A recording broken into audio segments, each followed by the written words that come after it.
الصلاة والسلام عليك يا سيدي يا شفيع المذنبين وعلى آلك وأصحابك يا سيدي يا رحمة للعالمين۔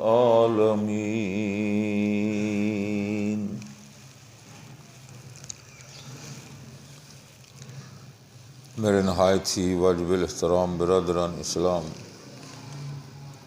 محترم بزرگوں، عزیزوں، السلام علیکم ورحمۃ اللہ وبرکاتہ۔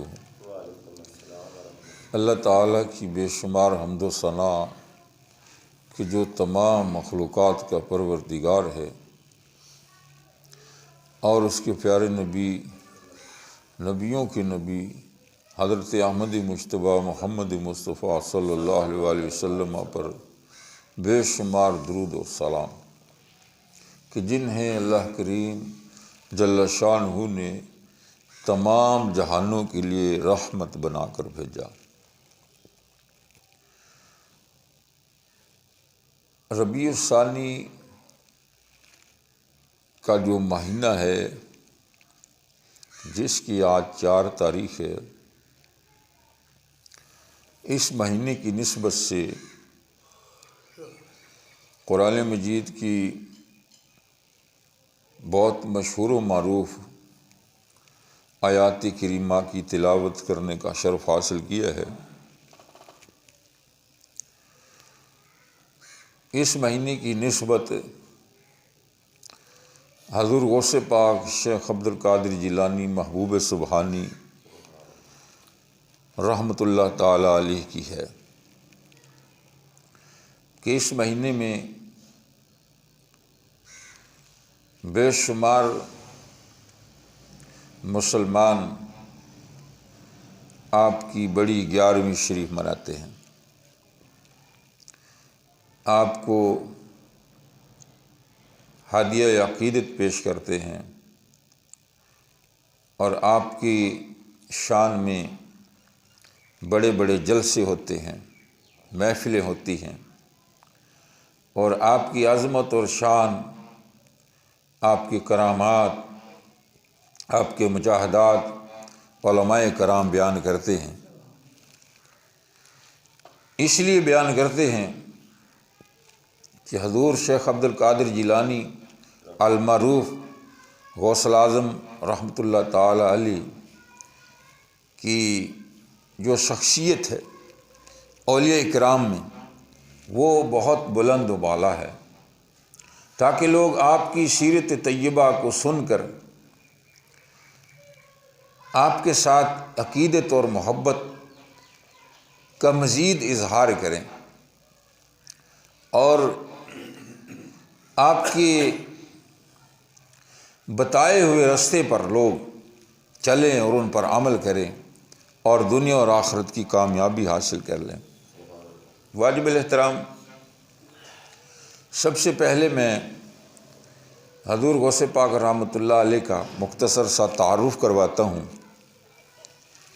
کہ کسی بھی چیز کا سب سے پہلے تعارف ہونا ضروری ہے، بعد میں اس کی خوبیاں، عظمتیں، شانیں انشاءاللہ العزیز مختصر سے وقت میں کچھ بیان کرنے کی سعادت حاصل کروں گا۔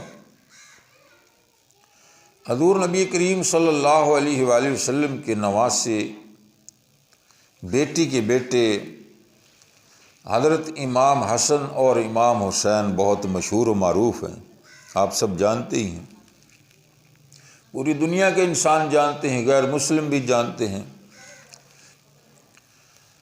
نبی پاک علیہ الصلاۃ والسلام کے یہ جو نواسے ہیں امام حسن اور حسین، ان کی اولاد آج تک دنیا میں موجود ہے اور انشاءاللہ قیامت تک رہے گی، اور ان کی برکتیں اور فضیلتیں امت کو حاصل ہوتی رہیں گی۔ حضور غوث پاک رحمۃ اللہ علیہ والد کی طرف سے حسنی ہیں، امام حسن رضی اللہ عنہ کی اولاد میں سے ہیں، جو امام حسین کے بڑے بھائی ہیں، ان کی اولاد میں سے ہیں، اور والدہ کی طرف سے حسینی ہیں۔ یعنی دونوں طرف سے جو آپ کی نسبت ہے، حسنی بھی ہے اور حسینی بھی ہیں آپ، بہت بڑی نسبت ہے، بہت بڑی شان ہے۔ حضور غوث پاک رحمۃ اللہ تعالی علیہ، جیلان ایک گاؤں ہے، آپ کو جیلانی بھی کہتے ہیں اسی لیے، اور یہ ملک عراق ہے، ملک جو ہے عراق ہے، اور آپ کا جو گاؤں تھا، جو قصبہ تھا، وہ جیلان تھا، اسی لیے آپ کو غوث جیلانی کہتے ہیں، یعنی جیلان کے رہنے والے۔ وہاں اس گاؤں میں آپ کی پیدائش مبارک ہوئی۔ صدی ہجری کون سی تھی؟ آپ کی پیدائش مبارک جو ہے وہ 470 ہجری علماء کرام نے لکھی ہے، یعنی نبی پاک علیہ الصلاۃ والسلام کے بعد 470 سال بعد آپ کی پیدائش ہوئی ہے، 470 سال پہلے بعد میں۔ آپ کے والد محترم کا مختصر سا تعارف اس طرح سے ہے کہ آپ کے والد محترم کا نام تھا ابو صالح، ابو صالح۔ آپ کے والد محترم بڑے متقی پرہیزگار بزرگ ہیں، اور اللہ متقی اور پرہیزگار والدین کو پرہیزگار اولاد بھی عطا فرماتا ہے، اور بعض اوقات اللہ اپنا ولی عطا فرماتا ہے متقی والدین کو، اللہ کا یہ انعام ہوتا ہے۔ تو ابو صالح رحمۃ اللہ علیہ اپنے وقت کے بڑے مشہور و معروف بزرگ ولی کامل ہوئے ہیں، اور آپ کے تقوی کا، پرہیزگاری کا یہ عالم تھا حضور غوث پاک رحمۃ اللہ کے والد کا، وہ بیان کرنا بڑا ضروری ہے، ہمارے لیے مشعل راہ ہے۔ علماء کرام بیان کرتے ہیں، ابو صالح رحمۃ اللہ علیہ کے بارے میں لکھا ہے کتابوں میں کہ آپ ایک دفعہ سفر میں تھے اور نہر کے کنارے آپ پیدل جا رہے تھے، تو سفر کے دوران آپ کو کھانے کی طلب ہوئی، بھوک لگی، جو کہ ایک بشری تقاضا ہے، کھانے کے بغیر آدمی نہیں رہ سکتا، پینے کے بغیر نہیں رہ سکتا۔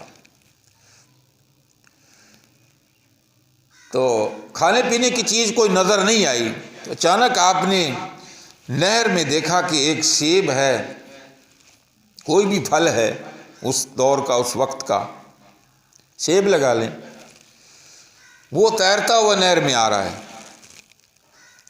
آپ نے فوراً اٹھا لیا اور اس کو کھا لیا۔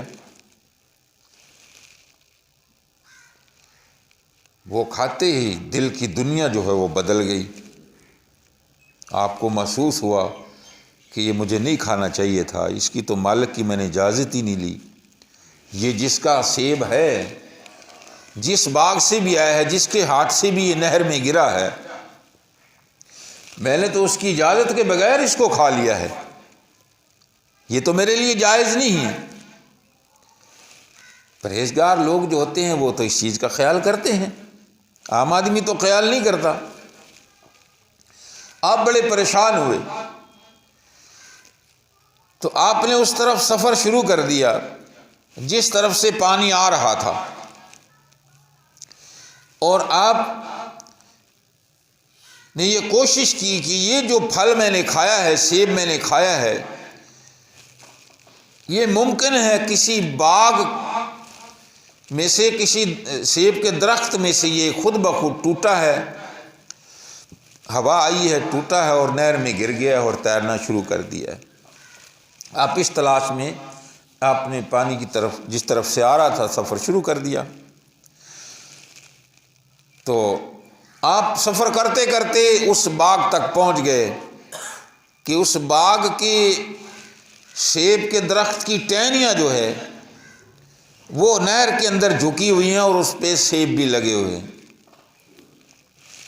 تو آپ نے اندازہ لگایا کہ یہی وہ پودا ہے جس میں سے یہ پھل ٹوٹ کر نہر میں تیرتا ہوا جا رہا تھا اور میں نے اس کے مالک کی اجازت کے بغیر کھا لیا ہے۔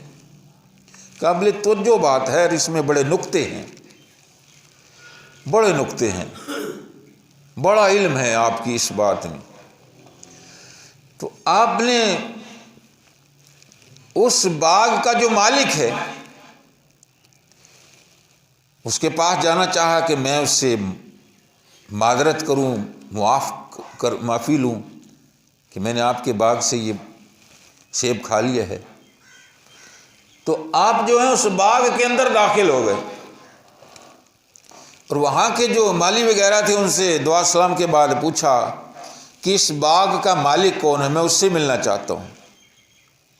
تو انہوں نے اشارہ کیا جی یہ سامنے جو بزرگ بیٹھے ہوئے ہیں یہ اس باغ کے مالک ہیں، ہم باغ کے مالی ہیں، رکھوالے ہیں، ملازم ہیں۔ تو ابو صالح رحمۃ اللہ علیہ ان بزرگوں کے پاس گئے تو آپ نے دیکھا کہ بڑا نورانی چہرہ ہے، ریش مبارک ہے اور کوئی اللہ کا ولی معلوم ہوتا ہے۔ ان کی زیارت کی اور ان سے آپ کہنے لگے کہ یہ باغ آپ کا ہے؟ ان کا جی ہاں۔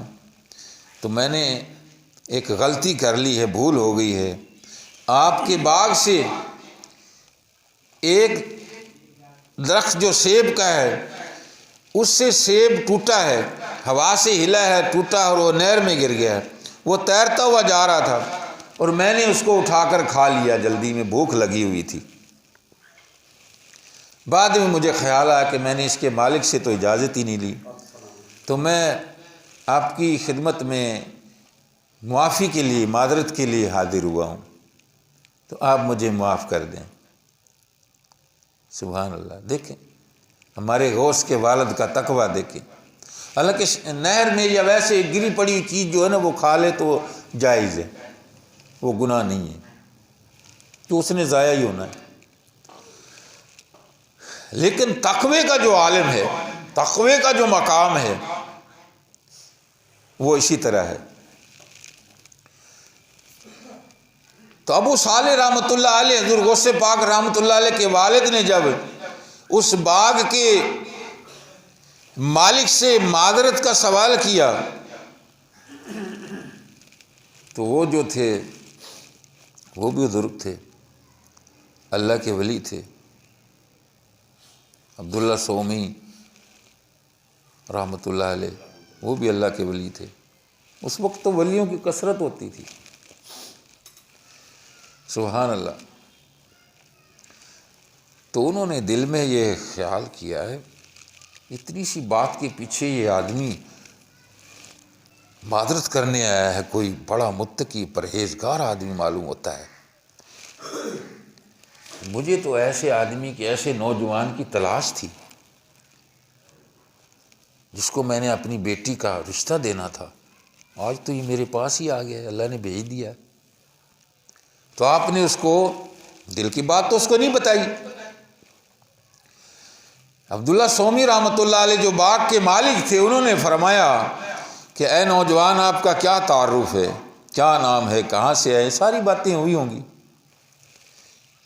یہ میرا نام ابو صالح ہے، حسنی حسینی سید ہوں۔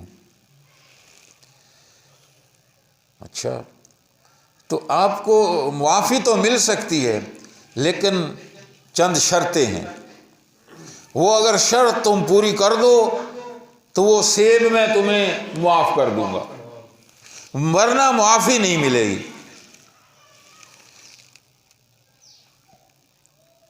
تو انہوں نے کہا حضور آپ کی جو بھی شرط ہے میں قبول کر لوں گا، یہ سیب جو میں نے آپ کی اجازت کے بغیر کھا لیا ہے یہ آپ معاف کر دیں۔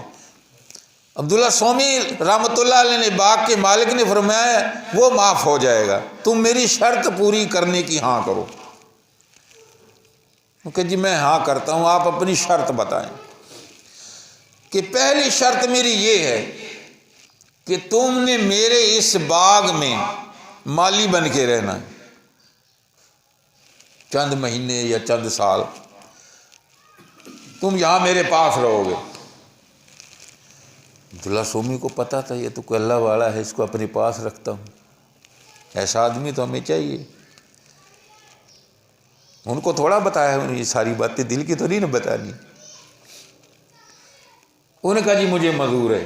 ابو صالح رحمۃ اللہ، حضور غوث پاک رحمۃ اللہ کے والد نے کہا کہ حضور مجھے منظور ہے یہ شرط، اور دوسری میری یہ شرط ہے کہ میری بیٹی کا نکاح تمہیں قبول کرنا ہوگا، اور میں یہ بھی بتاتا ہوں کہ میری بیٹی جو ہے آنکھوں سے اندھی ہے، زبان سے گونگی ہے، اور پاؤں سے لنجی ہے، یہ اس میں نقص ہے، وہ میری بیٹی تمہیں قبول ہے؟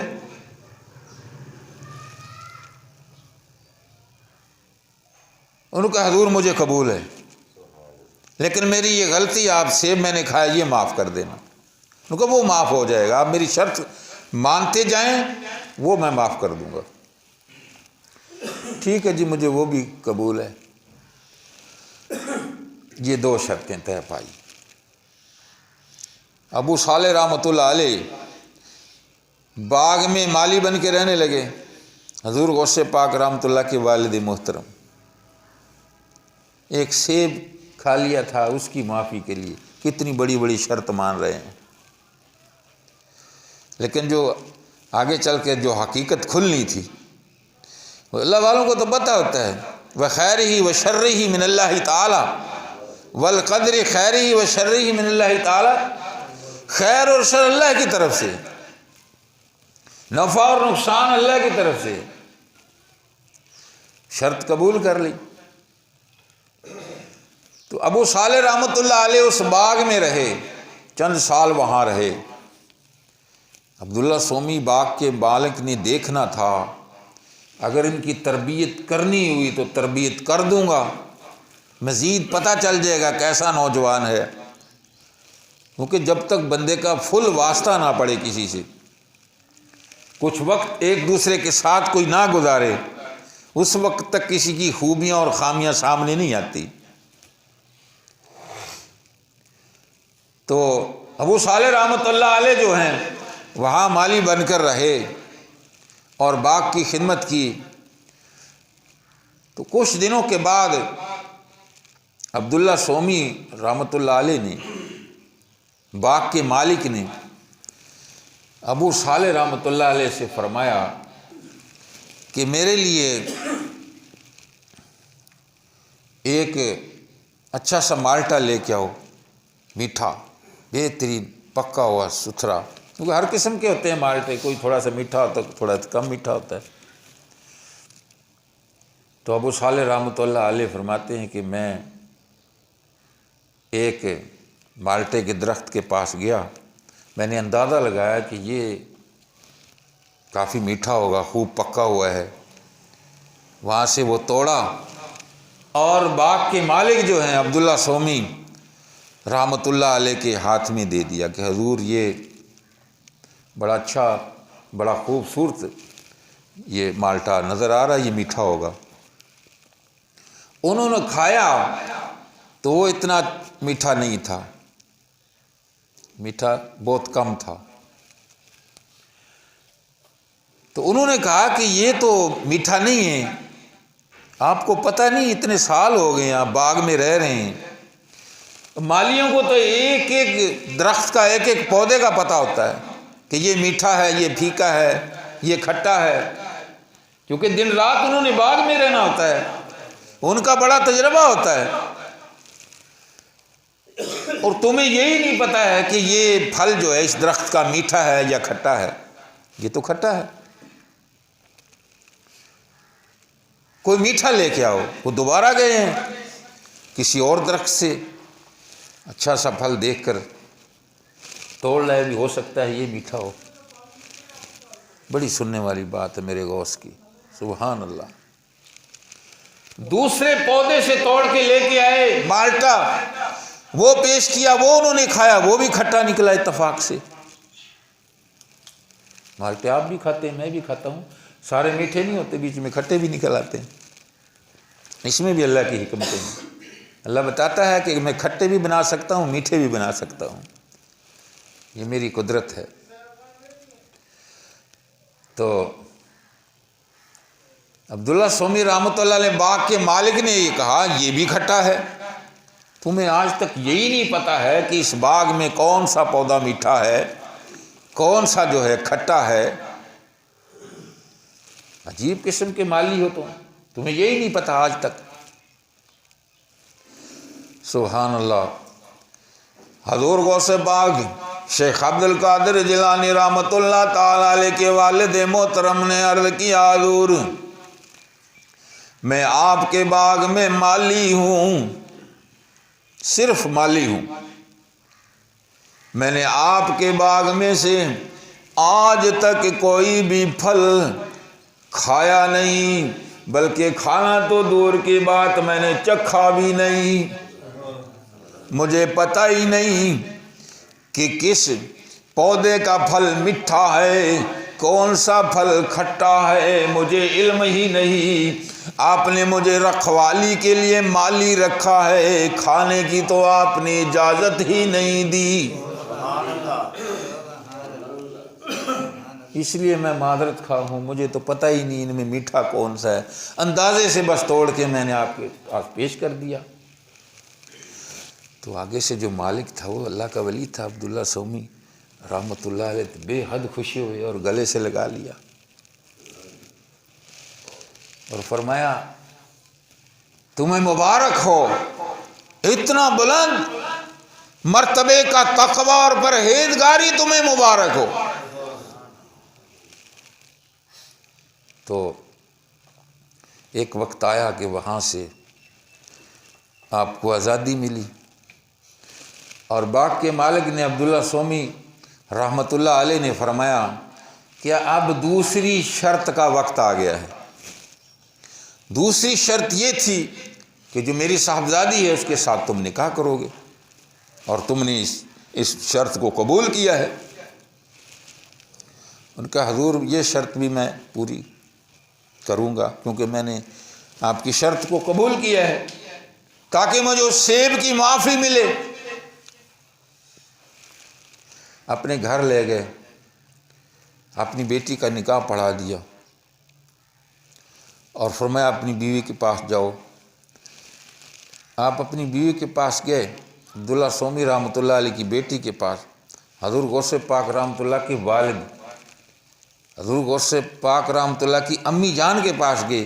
جب پہلی دفعہ دیکھا ہے حضور غوث پاک رحمۃ اللہ علیہ کی امی جان کو، تو وہاں تو بہت حسن و جمال ہے، آنکھیں بھی ٹھیک ہیں، پاؤں بھی ٹھیک ہیں، ہاتھ بھی ٹھیک ہیں۔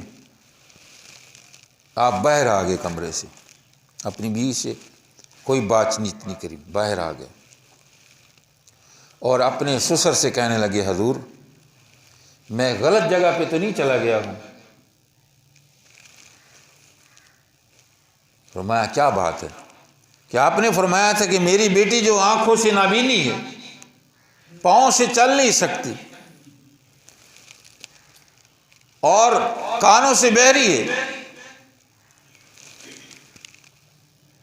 وہ جو لڑکی ہے اس میں تو یہ کوئی بھی عیب نظر نہیں آ رہا، تو میں نے یہ خیال کیا کہ میں غلط جگہ پر چلا گیا ہوں۔ عبداللہ سومی رحمۃ اللہ علیہ نے فرمایا ابو صالح یہ میری ہی بیٹی ہے، یہی تیری بیوی ہے جس کے ساتھ میں نے تمہارا نکاح کیا ہے۔ یہ میری بیٹی اندھی اس لیے میں نے کہا تھا کہ اس نے کبھی کسی غیر محرم کو اپنی آنکھوں سے نہیں دیکھا۔ اتنی حیا والی ہے میری بیٹی، کی تربیت میں نے کی ہے۔ اور یہ لنگڑی اس لیے میں نے کہا تھا یہ پاؤں سے چل کر کبھی اپنے گھر سے باہر گئی ہی نہیں، اور اس کے کانوں نے کبھی کوئی ایسی آواز سنی ہی نہیں جو آواز مکروہ ہو، ہمیشہ قرآن پڑھا، قرآن سناؤں، یہی تیری بیوی ہے۔ تو آپ نے نماز نفل پڑھی اور اللہ کا شکر ادا کیا کہ اللہ کریم نے مجھے اتنی نیک بیوی عطا فرمائی۔ حضور غوث پاک رحمۃ اللہ علیہ کہ والدہ ماجدہ کا تقوی شادی سے پہلے اتنا تھا. شادی سے پہلے تقوی زیادہ مشکل ہوتا ہے. شادی کے بعد کی نسبت شادی سے پہلے جو ہے تقوی پرہیزگاری جوانی میں مرد ہو یا عورت ہو زیادہ مشکل ہوتا ہے. تو ابو صالح رحمت اللہ تعالی علیہ اتنے بڑے بزرگ ہیں، اتنے اعلیٰ درجے کے متقی ہیں کہ بعض کتابوں میں یہ بھی لکھا ہو کہ آپ 40 دن تک اپنی زوجہ محترمہ کے قریب نہیں گئے. بات چیت ہوئی، پوچھا مریدوں نے. یہ بعد میں باتیں ہوتی ہیں نا، دوستوں کو مریدوں کو بتاتے ہیں لوگ بعد میں، جبھی تو کتابوں میں لکھی جاتی ہے، ہم تک پہنچی ہے، ہم راز بتاتے ہیں نا. یہ حضور اس کی کیا وجہ تھی؟ جب کہ آپ کی اہلیہ اتنی متقی تھی، اتنی پرہیزگار تھی، تو آپ نے فرمایا اس لیے کہ حدیث میں ہے کہ حرام کا لقمہ ایک دفعہ کھا لو تو 40 دن تک اس کا اثر رہتا ہے. ابھی بھی مجھے اس چیز کا خوف تھا کہ کہیں اس نے کوئی لقمہ ایسا نہ کھایا ہو، میں اپنی زندگی میں اپنے سامنے دیکھ لوں 40 دن تک، تاکہ اس کا اثر جو ہے ضائع ہو جائے، ختم ہو جائے، اور پھر میں اپنی بیوی کے قریب جاؤں. تو ایسی ماں کو، ایسے باپ کو اللہ نے حضور غوث پاک جیسا بیٹا عطا فرمایا، اتنی بڑی شان والا بیٹا عطا فرمایا. حضور غوث پاک شیخ عبد القادر جیلانی رحمۃ اللہ علیہ، آپ کا تقوی، ورع، علم، عمل، اخلاص، زہد، ہر خوبی میں آپ بھرپور آراستہ ہیں. حضور غوث پاک رحمۃ اللہ تعالی علیہ کے بارے میں لکھا ہے کتابوں میں کہ آپ جب بولنے چلنے لگے اور آہستہ آہستہ پڑھائی کی عمر میں پہنچے تو والدہ محترمہ نے مدرسے میں بھیجا. والد محترم کا جلدی انتقال ہو گیا تھا. والدہ محترمہ نے آپ کی تربیت فرمائی. آپ فرماتے میں نے خود پڑھی آپ کی، تقریباً جو آپ کی کتابیں لکھی ہوئی نا میں نے ساری پڑھی ہیں. آپ کی ایک تفسیر بھی مجھے پتہ چلا، آپ نے قرآن کی تفسیر بھی ایک لکھی ہے، تفسیر جیلانی اس کا نام ہے. وہ میں نے ایک جگہ دیکھی ہے، وہ بھی انشاءاللہ میں خریدوں گا. ایک ہی جلد ہے اس کی، تفسیر جیلانی اس کا نام ہے، وہ بھی انشاءاللہ پڑھوں گا. تو آپ فرماتے ہیں کہ میں پہلے مدرسوں میں پڑھا ہوں، اور پھر ایک وقت ایسا آیا کہ مدرسے کے جو علماء تھے بعض جگہ سے انہوں نے مجھے نکال بھی دیا. انہیں سمجھ نہیں تھی اس بات کی. آپ فرماتے ہیں ایک مولوی نے مجھے مدرسے سے نکال دیا اور اس طرح دھکا دیا اس نے، کیونکہ وہ آپ کے مرتبے سے واقف نہیں تھا. تو ایک وقت ایسا آیا، آپ فرماتے ہیں وہ مولوی صاحب مجھے ملے تو ان کا ہاتھ جو ہے وہ ٹیڑھا ہوا تھا. میں نے پوچھا حضرت یہ کیا بات ہے؟ کیونکہ مجھے اس کی سمجھ نہیں آتی. ایک بچہ تھا، نوجوان لڑکپن کی عمر تھی، اس کو میں نے اسے دھکا دیا تھا. کچھ دنوں کے بعد یہ ایسا ہو گیا، مجھے نہیں پتا وہ بچہ کون تھا، کہاں سے آیا تھا. حضور غوث پاک رحمۃ اللہ نے فرمایا کہ یہ بازو آپ ادھر میری طرف کریں. کہ آپ کیا کریں گے؟ آپ کون ہیں؟ کہ آپ مجھے میری طرف کریں. آپ نے اس کے بازو جو ٹیڑھا ہو چکا تھا اس پہ اپنا ہاتھ پھیرا، وہ سیدھا ہو گیا، اور فرمایا مولانا میں وہی بچہ ہوں جس کو تم نے دھکے دیے تھے، میں وہی بچہ ہوں. تو وہ پاؤں میں گر گیا. حضور مجھے نہیں معلوم تھا کہ آپ کا اتنا بلند مرتبہ مقام ہے. کسی کے چہرے پہ تو نہیں لکھا ہوتا نا. حضور غوث پاک رحمۃ اللہ علیہ کی باتیں بے شمار ساری امت کے لیے مشعل راہ ہیں. آپ فرماتے ہیں میں 25 سال تک عراق کے جنگلوں میں رہ کر، سید زادہ ہو کر، کیسے ناز و نعم میں پلا ہوا، حسنی حسینی سید، عراق کے جنگلوں میں 25 سال تک آپ فرماتے ہیں درختوں کے پتے اور گھاس کھا کر میں نے اللہ کی عبادت کی۔ میرے پاس شیطان ابلیس آتا تھا کہ مجھے اپنے ساتھ رکھ لو، میں تیرے ساتھ مل کے اللہ کی عبادت کروں گا۔ آپ نے فرمایا تو ابلیس ہے، تو شیطان ہے، تیرا کام شیطانی کرنا ہے، تو یہاں سے نکل جا۔ لیکن وہ بار بار آپ کو تنگ کرتا تھا۔ آپ فرماتے ایک مرتبہ میں نے اس کو تھپڑ مارا تو مشرق سے مغرب میں جا کر وہ گرا۔ کس کا تھپڑ تھا؟ اللہ کے ولی کا۔ اللہ فرماتا ہے جب بندہ میرا ہو جائے میں اس کا ہو جاتا ہوں، میں اس کی زبان بن جاتا ہوں جس سے وہ بولتا ہے، میں اس کے ہاتھ بن جاتا ہوں جس سے وہ پکڑتا ہے، میں اس کے پاؤں بن جاتا ہوں جس سے وہ چلتا ہے۔ عیسیٰ علیہ السلام کو نا جوانی میں ابلیس شیطان بڑا تنگ کرتا تھا، بڑا تنگ کرتا تھا، اور اللہ والوں کو یہ تنگ کرتا بھی ہے۔ عام لوگوں کو اس نے کیا کہنا، وہ تو اس کا شکار ہوتے ہی نہیں ہیں، اس کے بڑے بڑے لوگ زیادہ شکار ہوتے ہیں ابلیس کے۔ تو عیسیٰ علیہ السلام بار بار اللہ سے عرض کرتے تھے اللہ اس سے بچا، اس ابلیس سے بچا، شیطان کی شر سے مجھے بتا۔ تو اللہ تعالیٰ نے جبریل السلام کو بھیجا، تو جبریل علیہ السلام نے ابلیس کو تھپڑ مارا تو شمال سے جنوب میں پھینک دیا۔ تھپڑ کس کا ہے؟ جبریل علیہ السلام کا ہے۔ پھر دوسری مرتبہ ابلیس نے عیسیٰ علیہ السلام کو ستایا، عیسیٰ علیہ السلام نے پھر اللہ کی بارگاہ میں فریاد کی،